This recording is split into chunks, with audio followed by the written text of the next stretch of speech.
Thank you for joining our panel discussion this evening, Affordable Housing, Hope or Promise. I want to begin with a heartfelt thanks to our knowledgeable panelists who promise an informative discussion on an issue that is of critical importance for the future of our communities. I also want to extend a thank you to my colleagues at the League of Women Voters, several of whom have been instrumental in making this program happen, especially Kathy Kenny of the Government Committee. As many of you know, the League of Women Voters is a nonpartisan grassroots organization that educates voters about democracy and promotes voting. However, the League does not support or oppose political parties or candidates for public office. That said, the League of Women Voters of the Hamptons and North Fork at Shelter Island supports the November referendum for a 0.5% real estate transfer tax in support of affordable housing. Before we begin our program, we have a tradition of reciting the Pledge of Allegiance. We do this in support of America's democratic institutions and the belief that they should serve all Americans equitably. So I will recite the pledge. I pledge allegiance to the flag of the United States of America and to the republic for which it stands, one nation indivisible with liberty and justice for all. With that, I'd like to welcome our panelists. Fred Thiel is the New York State Assemblyman representing District 1 of Long Island. He is also the architect of the Community Preservation Fund. Tom Rule is Director of the Office of Housing and Community Development for the town of East Hampton. Curtis Highsmith is Executive Director of the Southampton Housing Authority. And Amber Brock-Williams is Deputy Supervisor for the town of Shelter Island. And I am your moderator. I'm Andrea Gabor, a journalism professor with Baruch College. Thank you again for joining us. The first question is for Assemblyman Thiel. Please provide an explanation of the referendum on the November 8th ballot and how the 0.5% CPF tax on real estate transactions would work. Well, certainly. And first, I think what people need to know is that what we're looking to do with the referendum is have the 5 East End towns, give them the authority to create a community housing fund. And the community housing fund, in essence, is the sister of the Community Preservation Fund. They're very similar as far as process and mechanics, but the Community Preservation Fund, which has been in effect since 1998, almost 25 years now, is a dedicated fund where the money from that dedicated fund, which comes from a 2% real estate transfer tax, the funds from that, the revenues from the Community Preservation Fund go for land preservation and water quality protection. Now, the legislation that we're talking about that's going to be the subject of a referendum in 4 of the 5 East End towns. That will be Southampton, East Hampton, Shelter Island, and Southold. All have decided to put it on the ballot. That is because in 2021, the state legislature and signed by Governor Kathy Hochul passed enabling legislation. Enabling legislation means we're giving the authority to each of the 5 East End towns to be able to create a community preservation fund. And so we in the state are not mandating it, but we're giving the authority to the towns to create it if they want to. And 4 of the 5 towns this year have decided that they want to move forward with that. So first of all, the Community Housing Fund itself, it would, again, like the Community Preservation Fund, be a dedicated fund, but this dedicated fund would be used for the provision of affordable or community housing for people in the community. That the housing fund, the dedicated fund, doesn't really give any new powers to the town. It is basically the existing authority that the towns have and the towns have exercised to create new housing. And that could be one of a number of different ways. It could be the town creating housing for ownership. It could be rental housing. It could be single family housing. It could be multifamily housing. It could be the town working in a public-private partnership. It could be accessory apartments. Anything that you could possibly think of, and maybe some things that the towns haven't thought of yet, where they would have tools to create affordable housing. This fund could be used for those purposes. And it would be funded by an additional 0.5% on the existing 2% real estate transfer tax. So the tax would go from 2 to 2.5%, but at the same time, we're increasing the amount of the exemption. The existing exemption in Shelter Island and East Hampton and Southampton currently is $250,000. Nobody pays any tax on the first $250,000. That would be increased for the entire 2.5% tax to $400,000. And on the North Fork, Riverhead and Shelter Island, it would go from $150,000 exemption to $200,000 of an exemption. So a dedicated fund for affordable housing, which would allow the towns to do much more in the way of providing housing opportunities that they can do now, funded by a real estate transfer tax with an increased exemption. The last thing I'll talk about is the process. And as I mentioned, the state legislature passed the enabling legislation, and that shifts the process to the local towns. The towns have to pass a local law creating the fund, which 4 of the 5 towns have done. But that local law is subject to a mandatory referendum, just like the Community Preservation Fund back in 1998. The voters had the ultimate say about whether they wanted a community preservation fund. They will also with a community housing fund. So this November 8th, election day, there will be a referendum in each of the 4 towns that have passed the local law. Again, as I said, East Hampton, Southampton, Shelter Island, and Southold have all passed a local law. So the last part of this is that before any money can be spent from the fund, assuming that the voters approve it, the towns are each required to put a housing plan together, which our town panelists, I'm sure we'll talk much more about, so that the public knows, pursuant to a plan, exactly how the money in the community housing fund is going to be spent. So in a nutshell, the next step in the process is the public referendum, which voters will have the opportunity to vote on in November.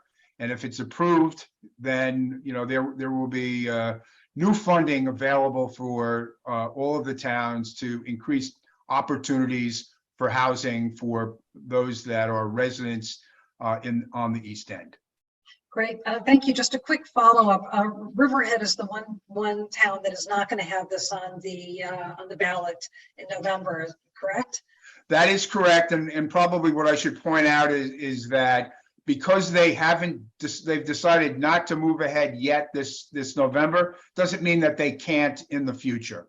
Okay. It's an authority that each of the towns have. 4 of the 5 towns decided to move ahead and exercise that authority this year, but Riverhead certainly could do it anytime in the future. The Community Housing Fund, the revenue source, will be in place until the year 2050 if it's approved by the voters. And that also, can I just add one small detail? It's a town by town vote, so that it can pass in one town and not pass in another town. It's not as though the 5 towns all have to pass it. It's town by town. That's correct. Each town has its own fund, and they're not, although the region is all in one piece of legislation, each of the funds is discrete.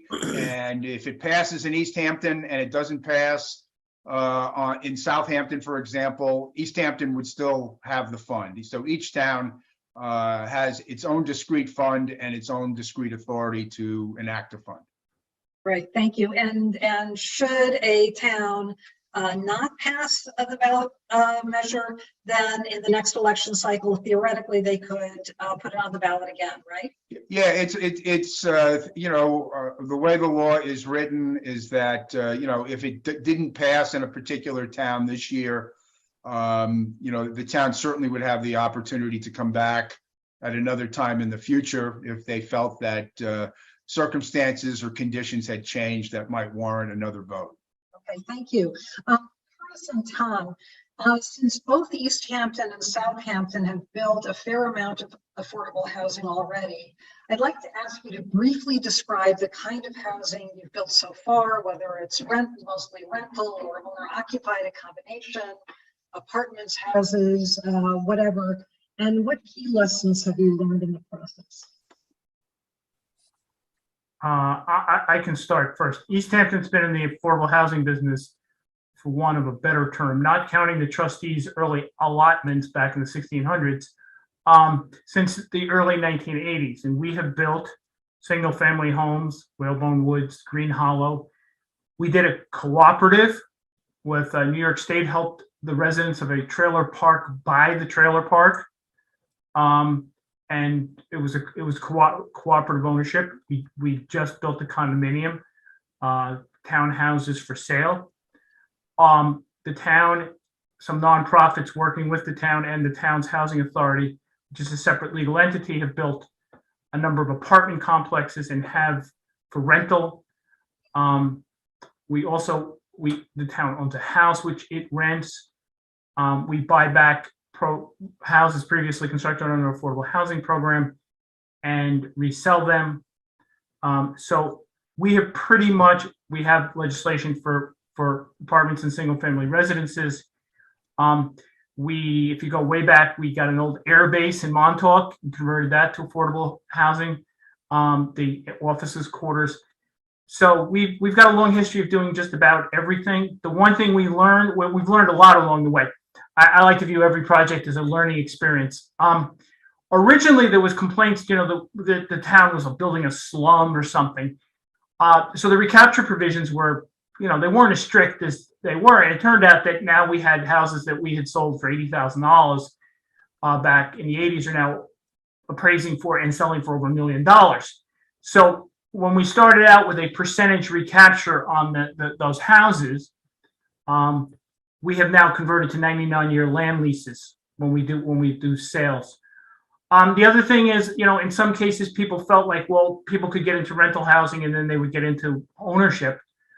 The way the market's gotten, in some cases, people get into rental housing and that's where they live for an extended period of time because, that's the only option out there. And in the case of some of the senior projects, they really don't want to go anywhere else. They're pretty happy where they are.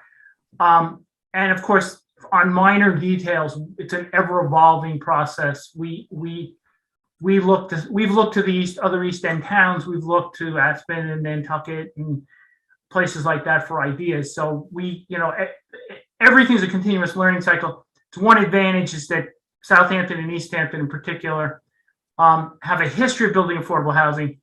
So this is, if were the tax to pass, we've already got infrastructure in place to kind of get it moving, so to speak. Thanks, Curtis.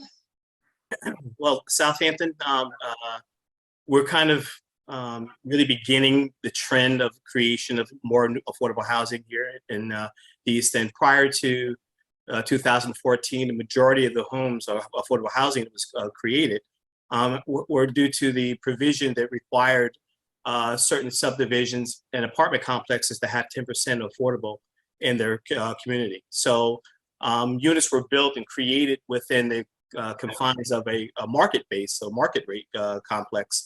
And that was pretty much the outline of our affordable housing program for some time. Since 2014, I took over as executive director.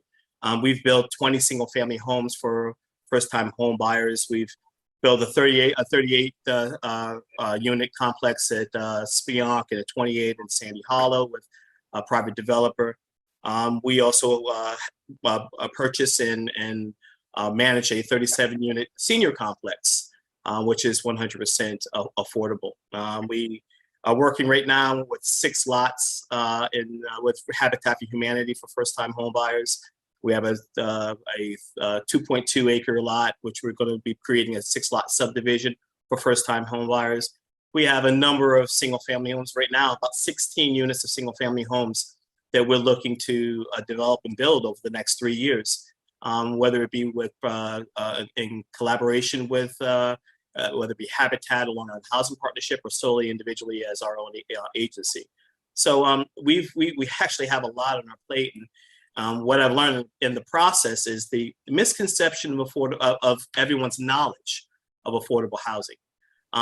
One of the panels I did probably like 2-3 years ago, I asked the entire community, the board, the room, define what you believe affordable housing is, and I probably walked out with 9 or 10 different definitions, which allow me to know that really no one has a true understanding, whether it's home ownership, whether it's rental.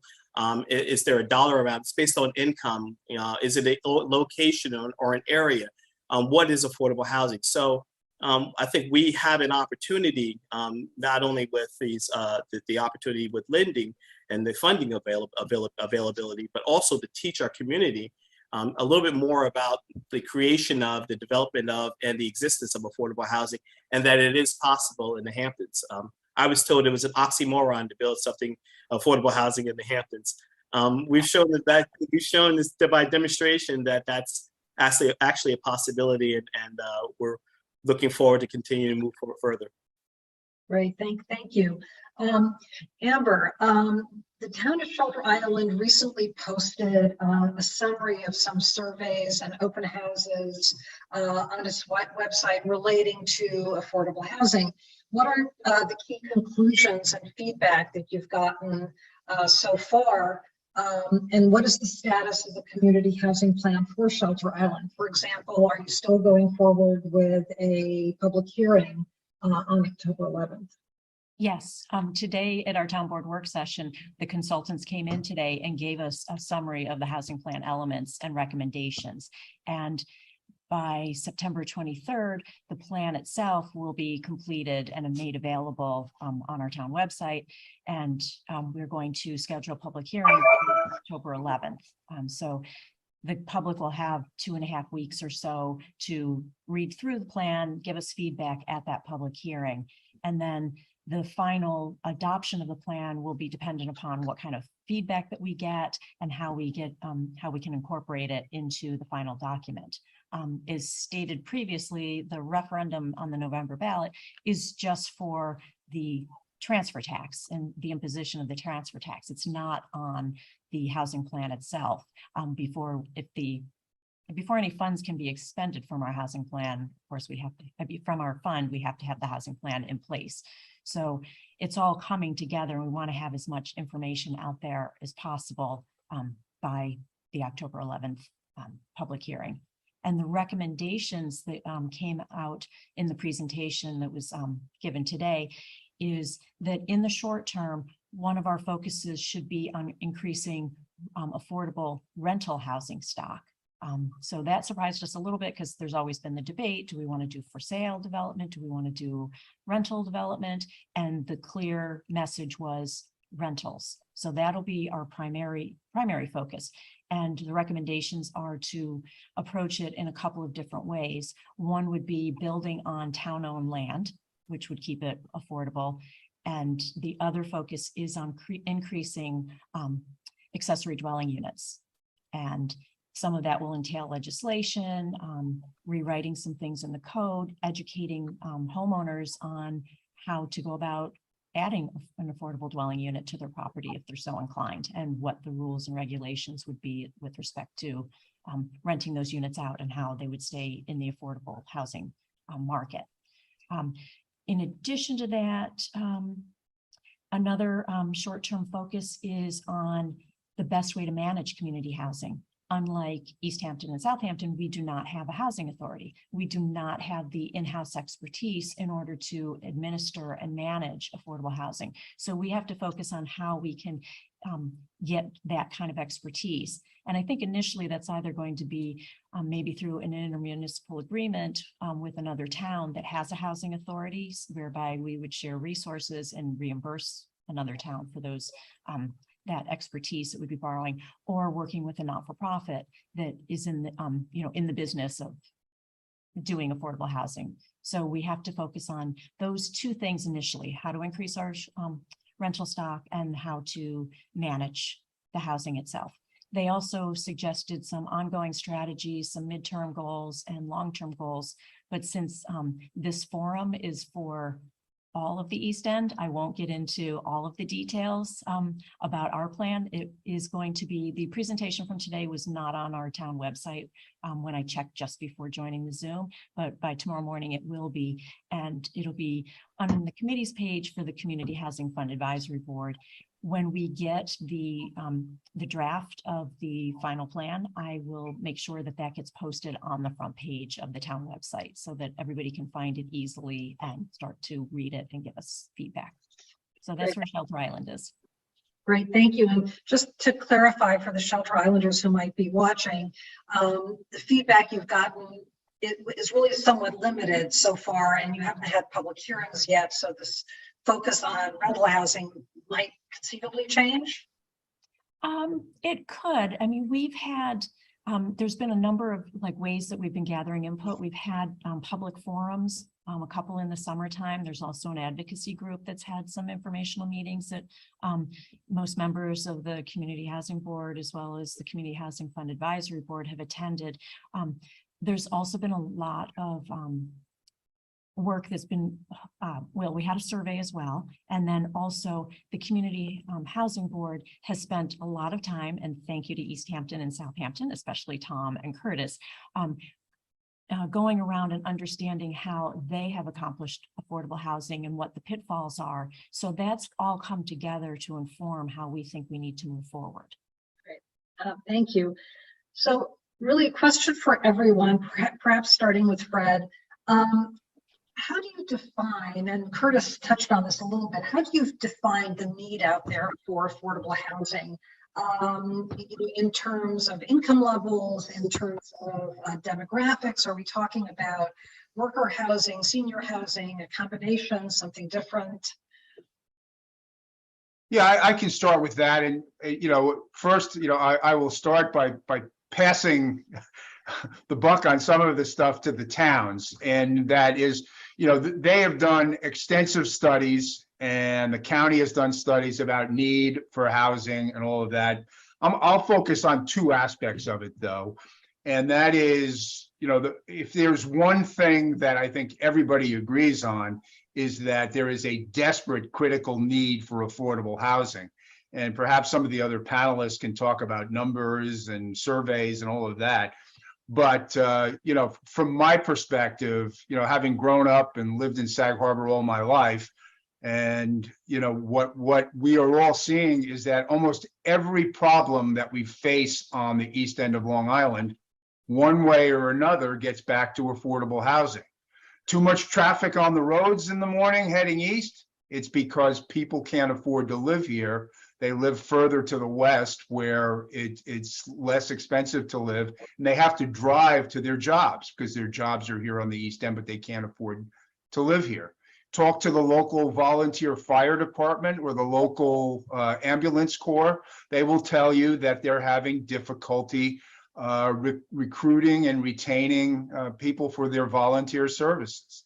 Talk to the local hospital. They'll tell you they have vacancies because even among doctors and nurses, professionals, because they can't afford to live here, let alone talking to, the Main Street business this summer who was trying to hire a waiter or a waitress, or the local school districts that are, trying to recruit and retain, teachers for their district. And, when I grew up in Sag Harbor and went to Pearson High School, the teachers lived in the community.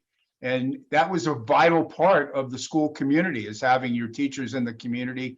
They were there for extracurricular activities. They were there to help students, all of that. Those are the kinds of things that we're losing. And so, the need, I think anecdotally, we see it every day. It's in front of our face. And it's only been exacerbated by the pandemic, because the pandemic has raised prices, reduced inventory, and the demand and the resources of those trying to buy a second home are outpacing the ability of those who need a first home to be able to compete in the market. So, that's one way of looking at the need. The other is what's in the statute. And, again, we were, when we're looking for a balanced community and, looking at where the need is, basically, if you're below the median income for a family income, if you're in the 50% that's below the median income, this legislation is drafted in a way that you would be eligible to participate in this program. So, it's not some, narrow group in the community. It is basically half of the families that live on the East End would be eligible because that's how bad the need is. And, we've linked this to some of the state housing programs and as far as income goes, they update these numbers all the time, but for a family of two, I think the income, that eligibility for a family, a two-person family is somewhere an income in the range of about $155,000. And then as far as, what is an affordable house, we couldn't use the state numbers for Suffolk County because housing prices are so much higher on the East End. So, we are using 150% of what, the state number is for Suffolk County because, just in the last 2 or 3 years alone, and again, our other panelists can probably get to this, but, you'd be hard pressed in Southampton or East Hampton or even Shelter Island to find a home under $1 million right now. If you look hard in some communities, you might be able to find something for 800,000 or 900,000, but we're talking about high prices compared with the rest of Suffolk and compared with the rest of the state. So the law adjusts for that.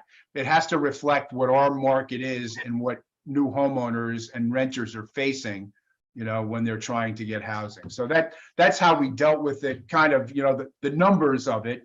On income and housing.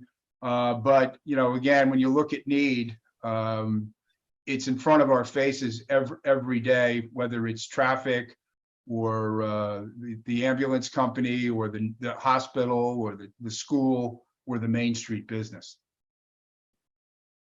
I would say that it's in all income groups. Those of us, and I know Curtis and I run Section 8 programs, we have people with vouchers who can't find units. But a lot of the federal programs that we've used in the past and a lot of the subsidies that even come from New York State we've used in the past have been at the lower than 80% of median income. What's really good about this tax is it, as Fred said, it goes to a higher income group because the middle class has really been hit hard. Because and that's the group that wants to buy a home and our fire department volunteers lost 2 people who moved to Flanders. Now Flanders is still in the East End, it's in Southampton town, but that's a loss for East Hampton because now they're going to join the Flanders and they're going to be part of the commute that goes on the roads. We're losing town employees because they don't want it, they get trained and they don't want to drive out in that commute and they cannot afford to live here. I've had accountants, doctors, medical personnel, supermarkets, chambers of commerce say, please don't forget us when you're trying to say we're prioritize where the money's going. Everybody is, there's some restaurants that weren't open this summer because they simply couldn't get people there. And we've had, we have signs up all over the place, snowplow drivers wanted. It affects everyone equally. Unfortunately, it's equally badly. And it's particularly hard hitting, not on my generation, but on the younger generation that, they want to be here, but they're driven out. And at some point, you can't run a community with no employees, where everybody's either vacationing or retired. It just doesn't work very well that way. I want to piggyback off of what Tom said because it hits me personally. I've said several times in discussion that I have a 26-year-old son and a 22-year-old daughter. My son works here locally in the village of Southampton, and we had to retrofit an apartment in our basement to accommodate him and his family because there's just nothing available and nothing around that he could actually afford to be in and also take care of his family. My daughter, who graduated from Villanova, she has the ability and means to do wonderful things, which bottom line, we're going to lose that talent. She moved back to Pennsylvania and she's working out there, and she's and she has no plans to move back here because between her friends and herself not having means and opportunity for housing, it becomes extremely difficult. No one wants to live in mommy and daddy's basement forever, I hope. So with that said, we at the Housing Authority, we manage 5 different waiting lists for various complexes and projects that we have. Every one of those waiting lists has over 1,000 names on it. Wow. That's a problem. That's a problem. So when we look at, is there a need on the East End? There's never a week I don't get a phone call from someone with tears and with emotion about possibly losing their job, and more importantly, losing where they've grown up and they've gone to school and their friends are, and having to move further west or even out of state because there's just no opportunity out here in the East End. Something has to be done, and I'm looking forward to this fund becoming another means for us to use, or another resource for us to use. So, I feel like I have to just jump in here, given what Curtis just said about thousands of people on your waiting lists. So I'd like to drill down a little bit on that need question. Given your current affordable housing plans, what percentage of that need can you meet? And how much more will you be able to meet if the, if the ballot measure passes? And I guess maybe Chris can start, and then, Tom. Well, measuring opportunity means the challenge is that whatever we build, it will always be modest and marginal. So we're looking at maybe units that would be able to accommodate, in one area, in one region, 15, 20 people. When you have thousands of names, there's still a major need. Still a major need to make a major impact. I think at one point Southampton did a housing plan many years ago, and at this point we were supposed to be 6,000 units of housing in comparison to where we are now. So there's still a lot to do, but I will say if we don't have something, nothing will get done. There will be no change. There will be no impact. Some impact is better than nothing. So we need to have some type of and what that would actually do also, it would also motivate other developers and builders who have better means to bring out better developments here in the East End. Challenges that we have here now is that how do you justify paying $2.5 million for a lot of land just to build 6 units? It's difficult, and the pro forma will never manage or be able to self-sustain that property. So we need to have something alternative to be able to kind of offset the cost of construction and acquisition costs on the East End. So are you talking about more density, building bigger buildings and so forth, and how will it be met by the community? I don't think that's the answer. Building big in all areas, more density is not necessary. Density was necessary because of the pro forma, not being able to meet the means, because the costs and the carrying costs and the cost of construction pre-development, we had to be able to pay. It had to be able to pay for itself. So more density is not always the answer.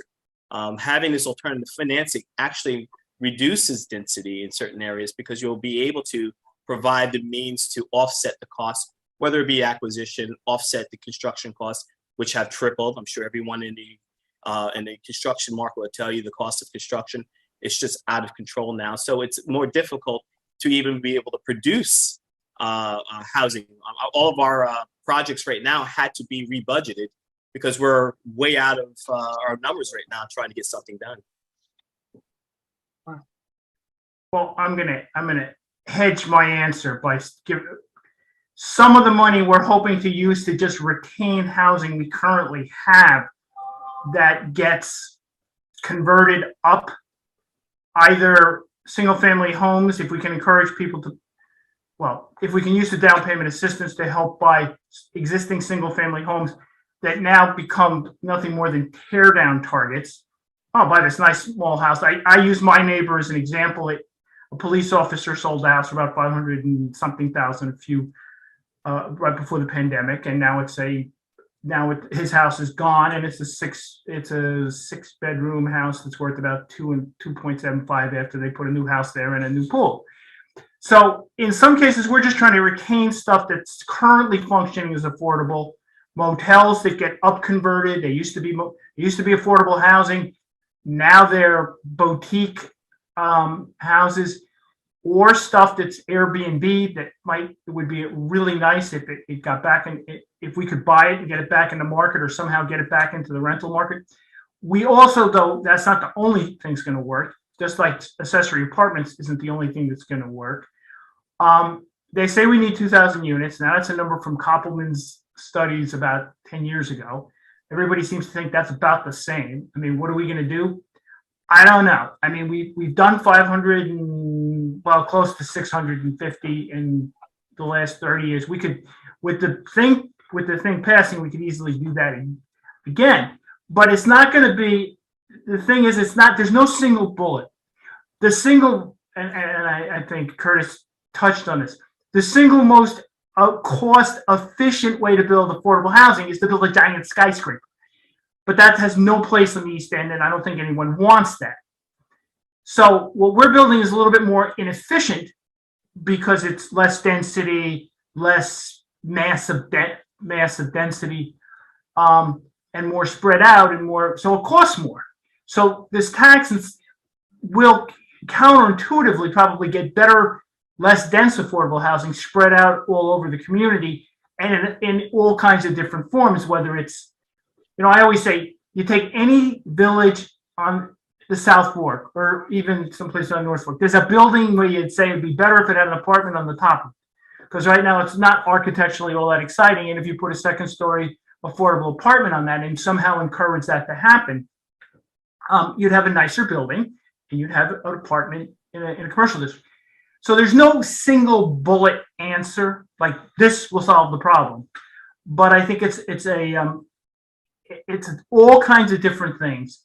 And this tax, because the state under former Governor Cuomo put a tax cap basically on all the local governments on how much they could spend from year to year, the 2% tax.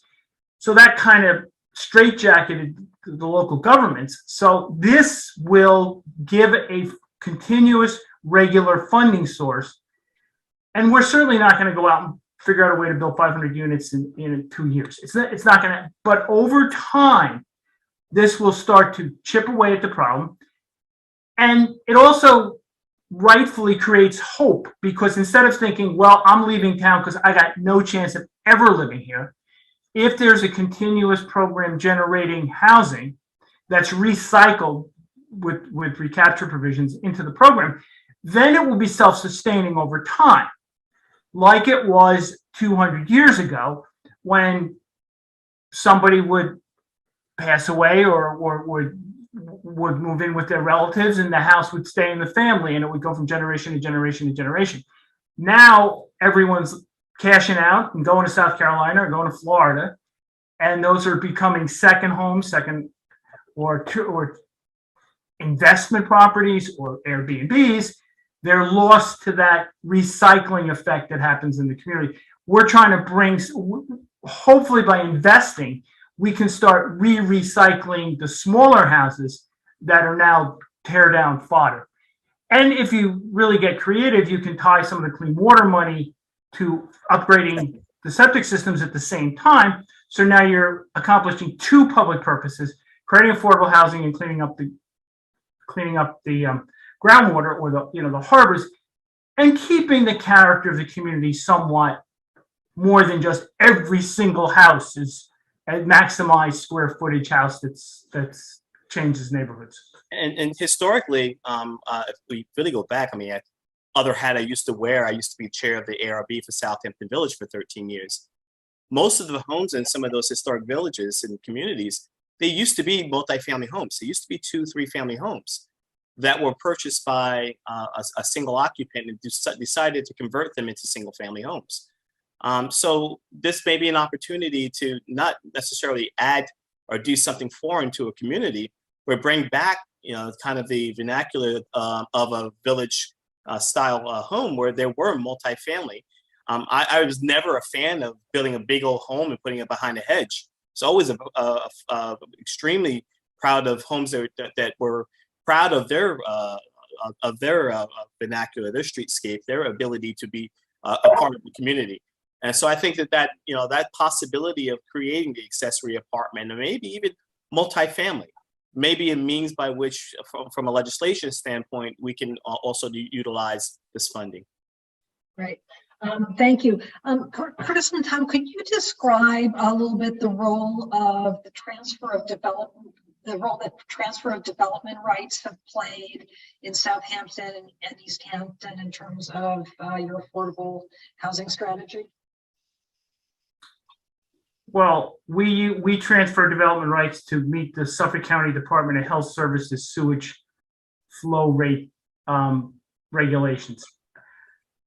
The short answer is one of the limitations on affordable housing on the East End has always been the fact that we don't have sewers, or we don't have sewage treatment, or whatever you want to call it. Now, certain pockets do, Sag Harbor has some and Greenport does, but for the most part, we don't have sewage treatment. So the density, we can go to double density with transfer development rights off of the open space that we buy.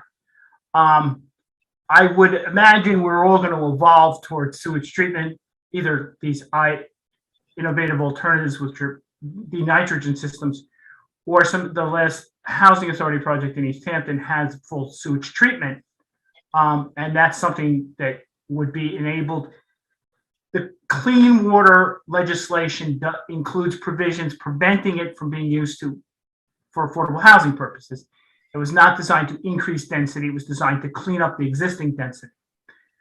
So we can't use that money to clean water on new projects. But if the transfer tax were to pass, you could use money from the transfer tax to put cleaner systems, full sewage treatment, which would allow you to get a little bit of a tighter development. But right now, without that kind of funding, we've been using transfer development rights to double density.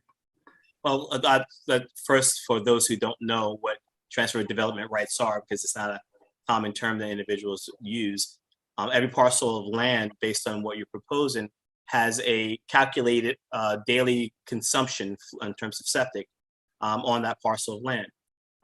What ends up happening is most of our lots, which are small lots, cannot handle the maximum capacity or consumption that's been calculated, usually generally by an engineer, on what the daily consumption will be. So therefore, in order for something to be built, they would have to take the development rights off of a parcel somewhere else, usually in the same watershed or same school district or somewhere close by, unless it's pine barren credits, which are something entirely different.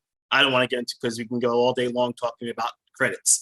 But bottom line is, we don't have a determination on what that amount is. We get we're advised what our needs are.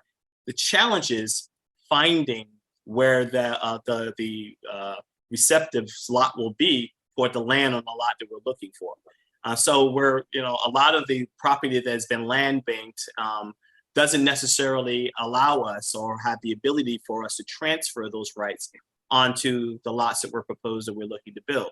So there's a deficiency also on transfer or available transfer development rights, which adds an additional cost, because now we have to go into the open market where there are for market developers or builders or investors that own credits that we would have to purchase from. So that's an additional cost we have to infer in order for the project, in order for us to build what we're looking for.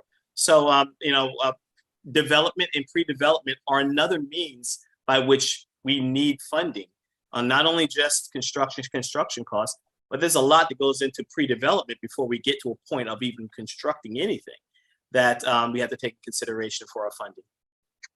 Okay, great, thank you. Just for Shelter Island to weigh in for a second on the TDRs, we recently engaged consultants to take a look because we do not have a TDR program, and we were found because we don't have the infrastructure on Shelter Island with water and sewer, we can't do anything with TDRs, so we're not able to do any double density other than what the county allows through variances. So it's going to create higher costs for us to build affordable housing. So it's off the table, but the community was a little bit, we're pushing back on like how many TDRs were we going to get and how much density was that going to create. So we have a natural limitation because we can't do a TDR program. Okay, thank you. All of you have mentioned water, sewer, sewage systems, et cetera. And I know that on Shelter Island, there's been a lot of concern about the effect of increased density on water quality. So can you all expand a little bit, Tom and Curtis, on sort of how your towns have dealt with this? And I can't remember, I think Tom mentioned that there's an opportunity here to actually clean up some of the water. Can you expand on that a little bit? Well, I think, some of the smaller houses in East Hampton are older houses, and they may or may not have, updated septic systems. Now, yes, it's true that if somebody buys them, tears them down, and puts a McMansion, they're going to be required to upgrade the system. So I'm not, it's not that. But what I'm suggesting is if we sell it to someone if we keep it small and we also invest in cleaning those old septic systems up, they're going to function, the IA systems are better, much better in nitrogen loading than the existing systems are. So that's why you'd want to start recycling some of those older homes, bringing them up to standards, but not blowing them up to 3,000, 4,000 square foot houses, keeping them in the 1,800, 1,500 to 1,800 houses, which for years was sufficient for raising a family in.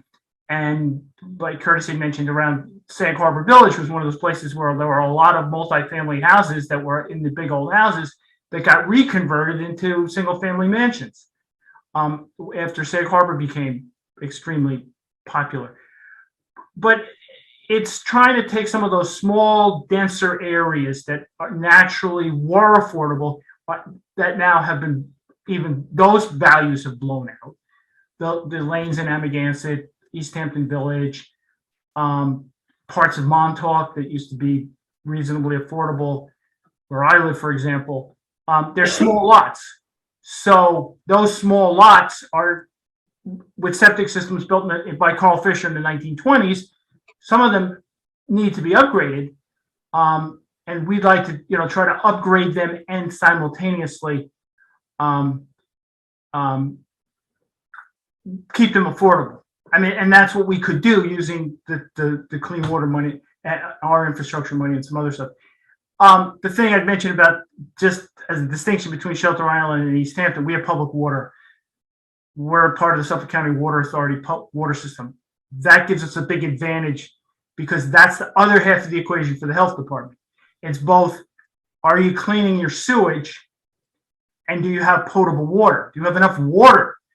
And that fresh water to begin with, not in terms of, we have water mains and we have the descent, we're pumping the water out of the clean spots in the high aquifer. Shelter Island is a unique situation because their water table is like pretty flat and they're on an island. So, and I don't know if anybody's ever priced bringing water there from the mainland, but it's got to be, extraordinarily expensive. So that's the difference. But in terms of, you've got to supply houses with fresh water. We've got the water authority. We can do that. So for us, the challenge is just treating the sewage and not making the environment worse. In Southampton, there you know, there are a lot of the smaller villages and hamlets are looking into creating sewer districts. I know it's a big discussion and obviously Southampton Village and West Hampton and different locations for obviously water quality, but also increase the opportunity and possibility of business as well as housing. But in other regions of Southampton, believe it or not, there are a lot of well waters out here in Southampton. And because of the well water quality is that much more important. So once a project or whether it be a home improvement renovation, once it goes to the health department, 99% of the time they're going to require you to upgrade your septic.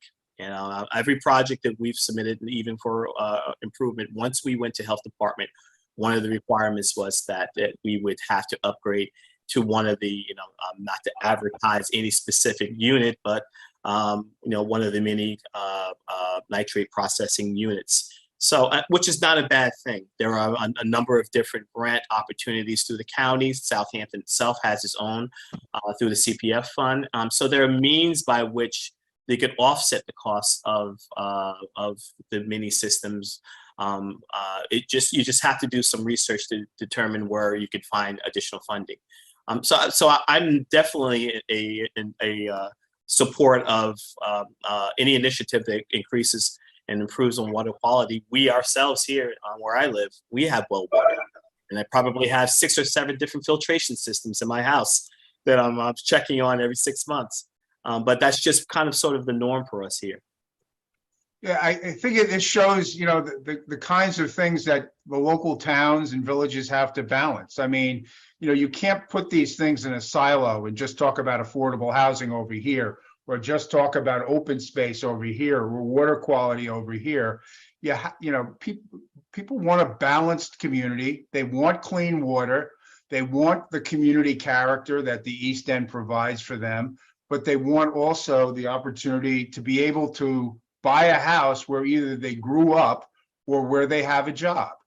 And you know, I think what our town panelists are talking about is how you meet that balance. And I think, you know, one of the things that it does point out is that, you know, we can't simply build our way out of this. The demand for affordable housing is extraordinary. You can't just build your way out of it. And that's why, you know, I think each town, and, you know, Southold's different than Shelter Island, and Riverhead's different than East Hampton. Each town has to put their own plan together. But, you know, part of that plan has to be, you know, what tools can we use to make existing housing more affordable? And, you know, you've heard some of the town panelists talk about that, whether it's down payment assistance or shared equity or some of the things that are also being looked at. So, you know, it's going to take some creativity, but as one of my town supervisor friends used to say, all decisions of government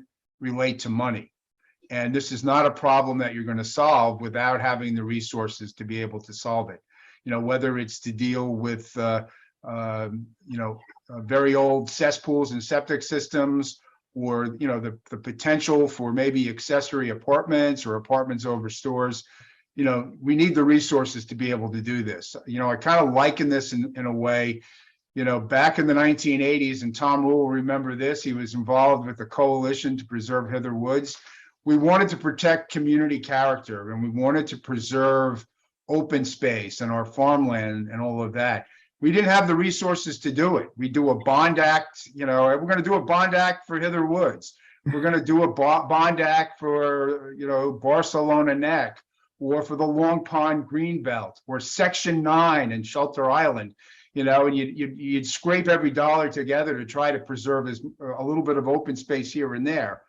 But conservation couldn't keep pace with development until we had the Community Preservation Fund. It's the Community Preservation Fund, with the revenue that it generated, that allowed our conservation efforts to keep pace with development. It's the same thing with affordable housing. You know, you've heard, you know, East Hampton and the number of units that they've been able to produce, one project at a time every couple of years. Same thing in Southampton, and you know, again, expanding that effort, but the same thing in Southampton. one project at a time every couple of years. It doesn't meet the demand. And the towns wanted to do more. It's not a lack of political will. It's the lack of resources. You know, there are state grants, you know, sometimes the county provides some funding for infrastructure too, but without a dedicated long-term funding source that only goes to housing, it's impossible for the towns to provide the supply of housing that's necessary to at least attempt to meet the demand. And that's what this referendum is all about, to at least give the towns the tools that they need to address, which we all agree is a critical problem in a crisis mode. And that is people who grew up here, people who have a job here, can't live here. And they can't be a member of the fire department. And they can't, they can't be a member of the ambulance corps because they can't afford to live here. That's what we're attempting to do. We're trying to do it in a responsible way, not just with with money, but also a plan that will tell the public, how we're going to attack this problem. Thank you for that. It sounds as though, at least in the near term, accessory dwellings might be a useful answer for a lot of the towns. Can you all talk a little bit about what the opportunities there are and also what the challenges are? Well, we've built a single family home. Actually, we built 2 single family homes with accessory apartments, one of which is in a Faro community. Faro, a very large, very popular builder. So we found it to be actually a great opportunity as a new construction, not a conversion into, but having individuals who may be considering building their homes to also consider creating an accessory apartment to help offset some of the costs and the carrying costs of the house. The homes that that I'm working on now, which is a conversion, it's going to be a little more difficult only because, again, we run into septic concerns or issues, upgrading the septic system, density. Then you would have to get, in many cases, zoning changes just so that you can accommodate the additional unit. We do have an accessory apartment provision in our code right now that allows us to do it as a right project, but there are means and there are measures by which they have to abide by. It has to be owner occupied. There's a density minimum in order for that to occupy that space. There's a property size requirement that it would have to meet in order for and which doesn't comply with a lot of the smaller lots here in Southampton. So maybe that's something that we can look at in terms of internal legislation, when we can afford the opportunity for more people to create accessory apartments. We relook at the legislation to create the means and make it more of a seamless process. Okay. Amber, can you maybe address this a little bit? Because, my sense is that on Shelter Island, there's the potential for existing buildings to have accessory apartments, but, are there concerns for owners about will they be able to select their tenants? How does that work? Yeah, there's a whole host of issues. A lot of, what Curtis mentioned applies to us as well. But we have legislation in place where you can have accessory sleeping quarters that you can rent out as a short-term rental, but you can't rent it as an accessory apartment. And have a kitchen in there and rent it full time, year round. So we have things like that we need to look at within the legislation. We need to balance that with, the near shore overlay district to see whether or not it creates, water quality issues that, might be concerning. If you, build too many ADUs in the near shore overlay district, are we polluting, our groundwater or our, surface waters draining into the bay? So there's a whole balancing act that really needs to be looked at very carefully and analyzed so that we can move forward. But is it though a good a potentially good solution for Shelter Island or other towns? Yes, definitely.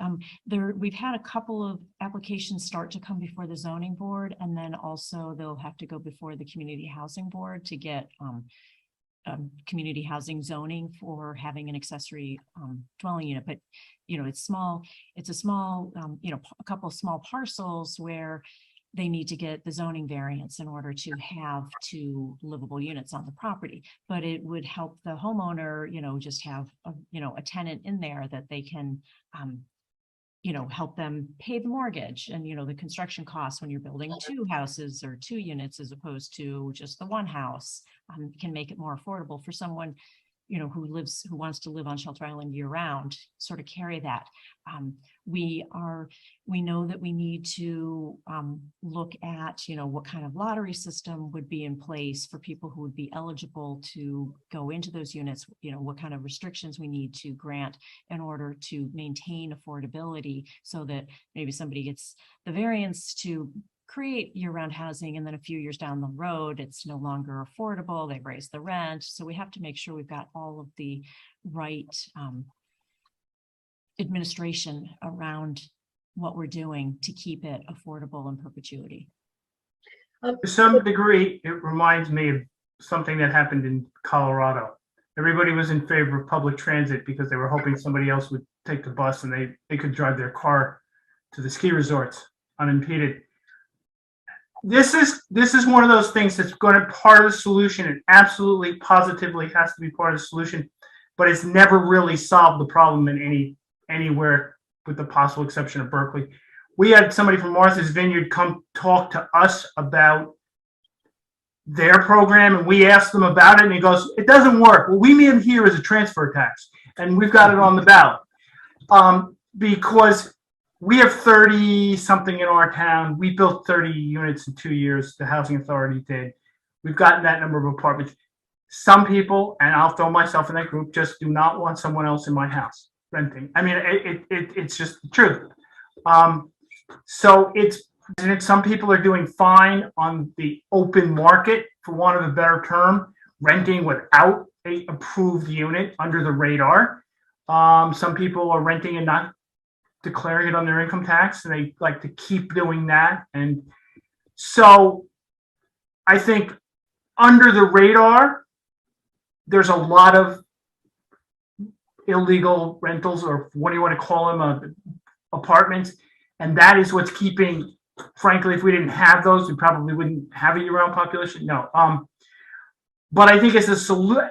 If the focus is on that and that alone is a solution, and I don't think anyone here is saying that, it's not going to work. There's no way that anyone's ever demonstrated that it's worked. As part of a bigger plan, including businesses putting accessory dwellings in their structures for their employees or for other employees around there, if you can meet the sewage issues, that could very well be because a lot of businesses are asking, please, just, I don't want, let me build something on my property for my employees.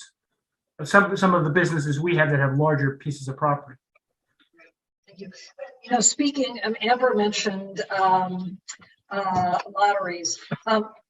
If you convert an existing building to include an accessory apartment, how much control does the landlord retain over who they can rent to if they're using affordable housing funds? The honest answer is every town has different restrictions, different regulations, their own zoning code. In East Hampton, you can rent it to whoever you want as long as it's a year-round rental and the person you're renting it to lives in East Hampton. It's a year-round rental and the rent is capped. You pick them, we qualify them. Now, forgetting for a minute patterns of discrimination and things like that, just in terms of our regulatory, but each town can choose to do it. In fact, each village, even villages have their own zoning, can choose to employ whatever system they feel is necessary, provided it's not in any way discriminatory. So it's really a local issue that no one person can answer for everybody else. Each town is different. Great, thank you. As Fred mentioned, I think at the very beginning, under the existing CPF law in Southampton, East Hampton, and Shelter Island, the first 250,000 of transfer is tax exempt. In Southold and Riverhead, it's less. The new proposal increases the exemption again in Southampton, East Hampton, and Shelter Island to 400,000. Won't CPF funds overall be reduced? Isn't there a trade-off here between open space versus affordable housing? Well, certainly by increasing the exemption on the full tax, has an impact on reducing some of the revenue. It is because that is not where the market is. Most of the revenue is generated on the luxury high end of the market. It is not going to have a major impact on revenue, but it will have some. It will reduce revenue to a small degree. But the one thing I would mention with regard to that is we picked the $250,000 exemption for Southampton, East Hampton, and Shelter Island in 1998 because that was the median price of a house, and we didn't want to affect the affordable housing market, so it was $250,000. We haven't updated that number in 25 years, so it was in need of of being updated to begin with. It will be a small revenue loss to the Community Preservation Fund, but look at it this way also. In 1998, when we passed the bill in Albany, we had to give the Assembly Ways and Means Committee an estimate of what the fund was going to generate in the 5 towns that, if it was enacted. And we estimated conservatively at that point that we thought it would generate about 15 million. The first year, it did generate, closer to 25 million. But, last year in the pandemic, which, was a extraordinary year, it's a volatile revenue stream, but we've averaged $100 million a year through most of the last decade. Now, it's been as low as 40 million right after the Great Recession in 2009. And last year, because everybody wanted to buy a house on the east end of Long Island in 2021, it went to 210 million. Just to give you an idea. So it's a volatile revenue stream. From my perspective, increasing the exemption to make sure we don't impact the affordable housing market, given everything else that the CPF has generated and where the market is a small trade-off for, helping to, promote affordable and community housing on the East End. Great, thank you. Each of you has touched on non-construction uses for this funding. Could you talk a little bit more about, for example, how shared equity works, down payment assistance, other financing options that might be made possible by this funding? Well, I'll try to tackle that first because one of the things we put in the bill. Again, all these decisions on what tools to use will be up to the towns. But the idea of shared equity was, if there was a house for $800,000 out there, the biggest problem for somebody trying to buy a house is getting into the market. The down payment or just having enough to be able to, to have a bank mortgage. The idea of shared equity would be, let's say on an $800,000 house, the Community Housing Fund could provide up to $400,000 to that person to then go and leverage that to get a bank loan. But it wouldn't be a gift. It wouldn't be a giveaway. The town would have a share in the equity of that house. So that at the other end, when the house gets sold, maybe 5 years later it gets sold for $1.5 million. If the town had 50% of the equity at the beginning, they'd get 50% out of the equity at the end. So you would share the gain. That money that was part of the town's equity would go back into the housing fund to help another family. And, the person who got the benefit to begin with could take their increase in equity and go and, if they wanted to buy a bigger, better house, they'd have some money to be able to do that. So, one of the big encumbrances, the impediments, the roadblocks to affordable housing is getting in the market in the first place. And the concept of shared equity, as it's worked in other communities, across the country, is to get them in. But, hey, there's no free lunch. We got you into a house. When you sell, we want our money back and we want part of the gain. And that's how that would work. And again, nobody's ever bought, there's been lots of housing programs that have helped, whether, it was, through the federal government, whether it was, helping veterans or, different programs that are out there. Lots of folks have gotten help. This is just another way to try to help them. But, no giveaways. You've got to, once you've gotten the benefit and you've got your house and you can move on, you got to pay it back.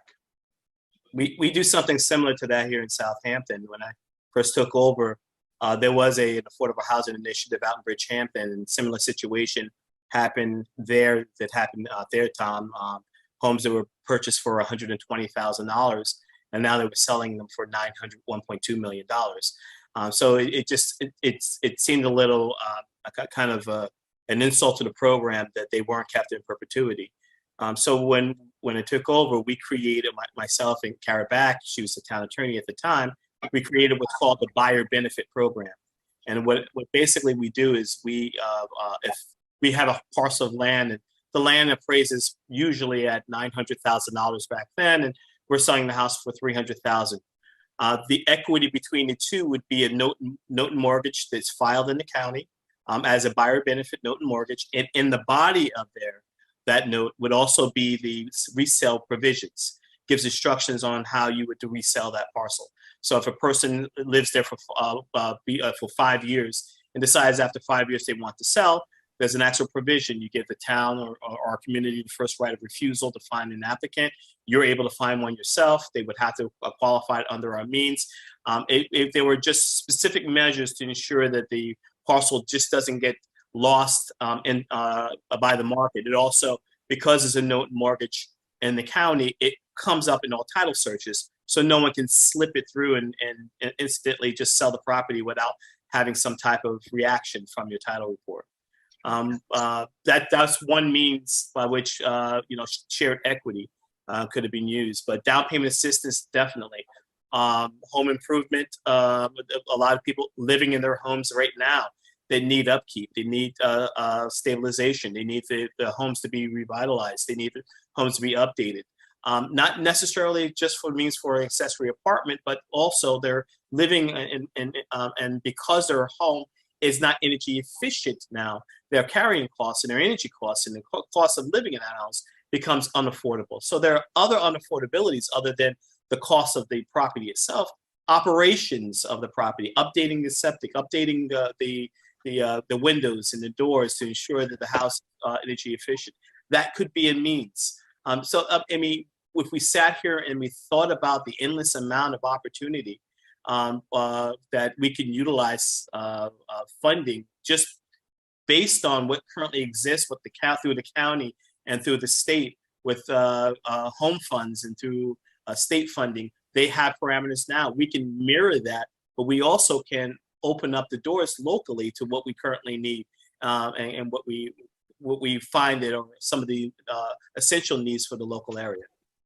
We started, our first affordable housing was shared equity, and probably one of the best investments the town ever made. Unfortunately, we lose those because we didn't have a right of first purchase. But we made a lot of money off of it. We invested, I think it was $7,000 per lot, and the lots are worth close to $400,000. So hey, great investment. Our goal really is to use the shared equity to keep the on resale affordable. It's an investment, like Fred was saying, that you own half the house, say, We own the other half. We get half the appreciation. We hopefully keep it affordable. If we don't, we get back that profit, recycle it through the program, and use it for something else. And as Curtis said, he mentioned two programs, home and CBG, or Community Development Block Grant. They don't go to middle class. They only go to 80% of median. So this fund could be used to go above that to the middle class who have the house they're holding on by their fingernails because, and it's not as energy efficient and it can be used to keep them affordable and also solve some other goals. We both run home improvement programs, but again, the cap is lower because they're federally funded. This could allow it to be expanded up to, if, as one of the items. Let's put it that way. Just picking up on that for a moment, have any of you looked at community land trust housing, which promotes homeownership and long-term affordability? Well, we stole their lease idea. I mean, we're using a lease based in part on community land trusts. The only difference between them and us is on a community land trust, a bunch of people go out and buy the property and together form a cooperative type arrangement. We're the government. We're the only one right now who can afford to buy property in East Hampton, because you're not going to, a bunch of moderate income people are not going to buy a farm like they might have done in Vermont, divide it up. But it's the model that we're using now that that's how we got to the 99-year land lease. And incredibly enough, or thankfully enough, when we started doing 99-year land leases, we had to go to the banks and go, please do these loans. Because of the community land trusts, Fannie Mae will now buy a property that has a lease on it, if you use the community land trust model.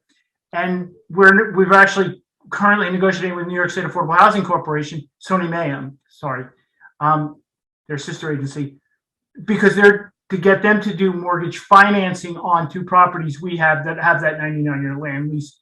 So the community land trusts, we kind of use their idea and then flipped around. Their idea made it possible for the big lending institutions to now look at 99-year land leases like, oh yeah, that's no problem, because the mortgage is only 30 years. Before that, they're like, you want us to loan a mortgage on leased property? And we'd be like, please, we'll give you, we'll make it work. So it's kind of a synergy. Everybody's in the same business, learning from each other, I guess. Well, you can think about that, and now you said that, it just reminded me that even with the down payment assistance, there may be means now by which, instead of an individual having to pay high PMI payments and mortgage insurance payments, now that mortgage now becomes conforming, and which is obviously a long-term savings for the applicant, and it keeps it conforming rates, conforming pricing, conforming payments, makes it easier for them to get a loan, and that's another possibility and opportunity under the down payment assistance program. Great. Wow, this has been a fabulous conversation. I'd just like to ask each of you, is there anything we haven't talked about this evening that you think we should mention before we wrap up? Yeah, I'll try to do this quickly, but I do want to mention this. Some people say, well, why don't you just take money out of the Community Preservation Fund and use it for affordable housing? I hear it all the time.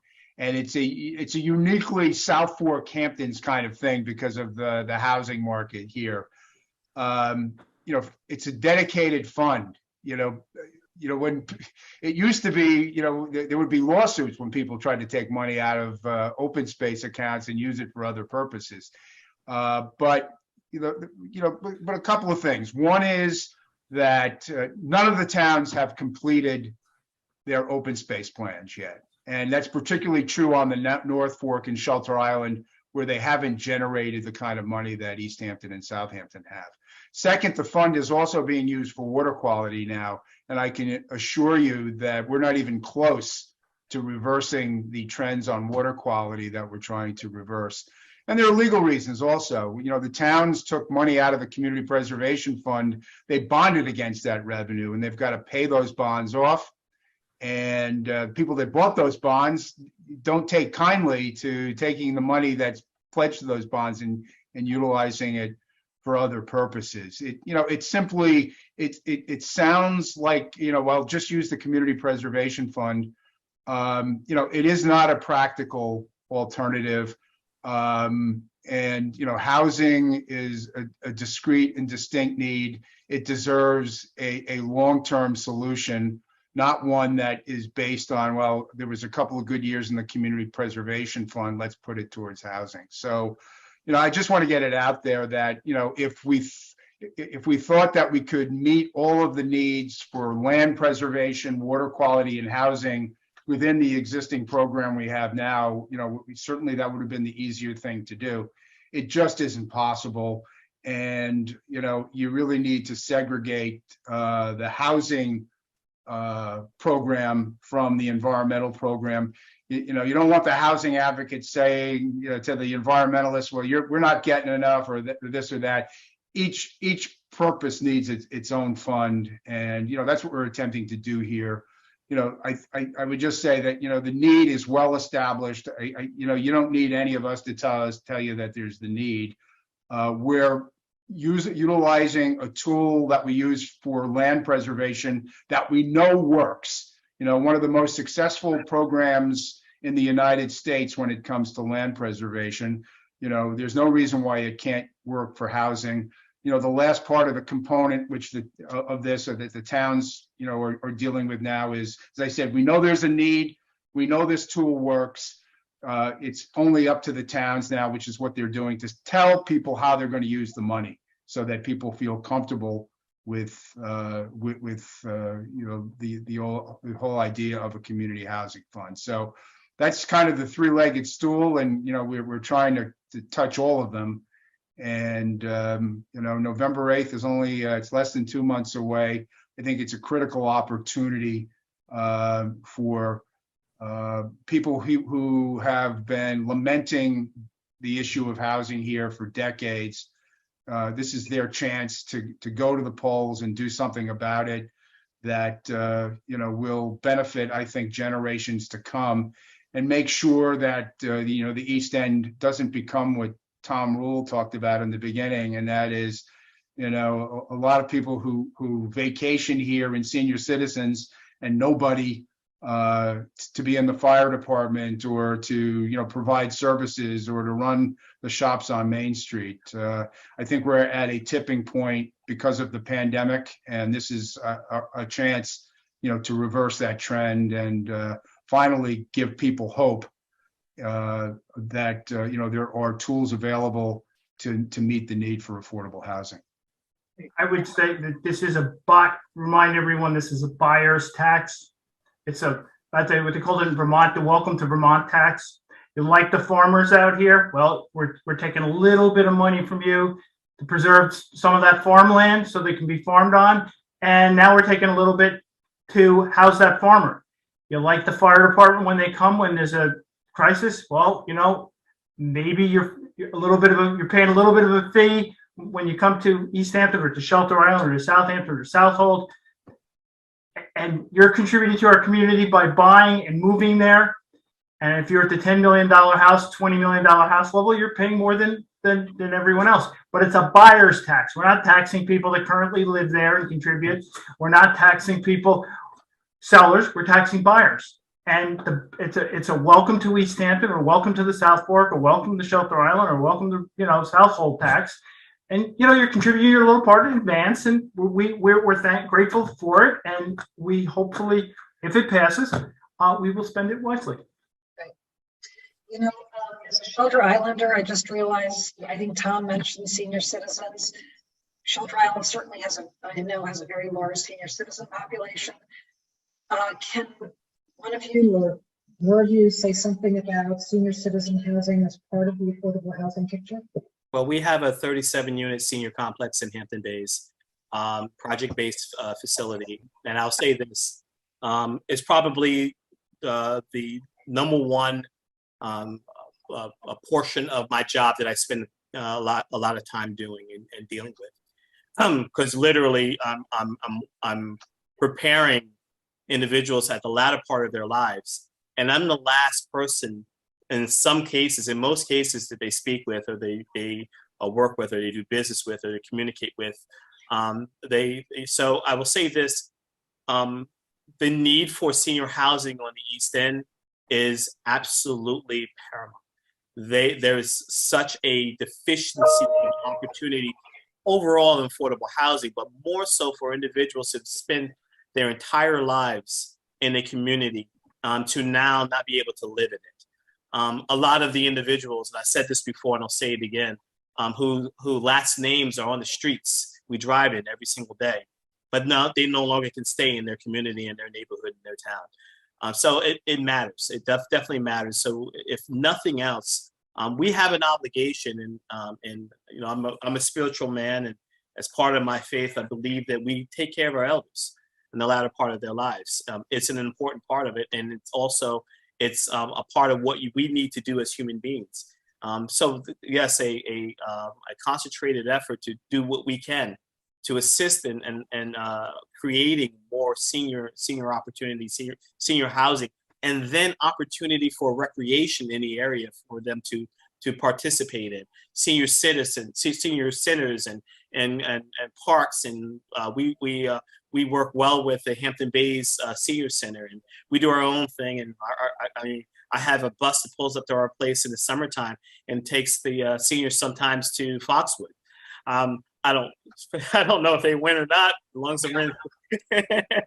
But we definitely need to do, and it's a holistic process. The housing, the living, the making all of our seniors feel like they're a part of our community, and they belong, and they matter. They matter, most importantly. Thank you. Amber, very briefly, is senior housing part of the picture on Shelter Island? Yes, it's, I had only gone over the short-term goals and strategies, but it is in the continuing strategies to understand better what the needs are of our seniors. And we've, gathered some anecdotal information from the forums that we had, as far as people who were selling to leave the community, and, they wish that there was a different, method that they could have perhaps, rented to somebody, did some sort of shared program for a little while so they could stay in their homes. And then, as they pass on, or, move into, a retirement home or something like that, have something worked out where they pass on the home to the person who was helping to rake the leaves in the yard and things like that, and accessory dwelling units played into that a little bit. So we've got anecdotal information, but we need more real hard data. So that's part of the strategy, is to get more of that. Great. Listen all, this has been a great conversation on a very important topic. It's been a long day. So thank you very much for participating. Thank you. Thank you for having us. Yes. Thanks.